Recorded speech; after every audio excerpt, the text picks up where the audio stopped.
بڑا عجیب فرق ہے بندہ مومن میں اور امیر المؤمنین میں. بڑا عجیب سا فرق ہے اس کے اوپر جو ایمان لانے والے ہیں اور ان کے اوپر جن پر ایمان لایا جاتا ہے. بھائی بندہ مومن کون ہے؟ بندہ مسلمان کون ہے؟ اقیم الصلاۃ وآتوا الزکوٰۃ، تم نماز قائم کرو، تم زکوٰۃ ادا کرو. حکم ہوتا ہے، خبر نہیں ہوتی. یہ کہا جاتا ہے نماز قائم کرو، زکوٰۃ دو. یہ نہیں ہوتا کہ ان کے نماز قائم کرنے کی خبر دی جاتی ہے، ان کے زکوٰۃ ادا کرنے کی خبر دی جاتی ہے. میں آپ اس دائرے میں شامل ہیں کہ جن کے لیے آیات الہی حکم بیان کرتی ہیں.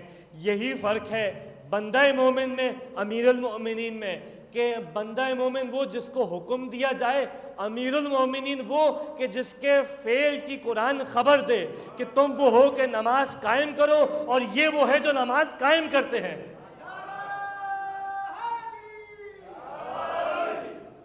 توجہ ہے؟ یعنی میری آپ کی حیثیت یہ کہ قرآن آ کے حکم دیتا ہے، ان کا مقام یہ کہ قرآن آ کے خبر دیتا ہے کہ جو حکم ہم نے جاری کیا تھا اس کو انجام دیا ہے. اگر تم چاہتے ہو نماز قائم کرو تو جا کے دیکھو انہوں نے کس انداز سے نماز قائم کی ہے. ان کی نماز تمہیں بتلائے گی نماز قائم کیسے ہوتی ہے. اور اس صفت کے ساتھ اعلان کیا کہ الذین یقیمون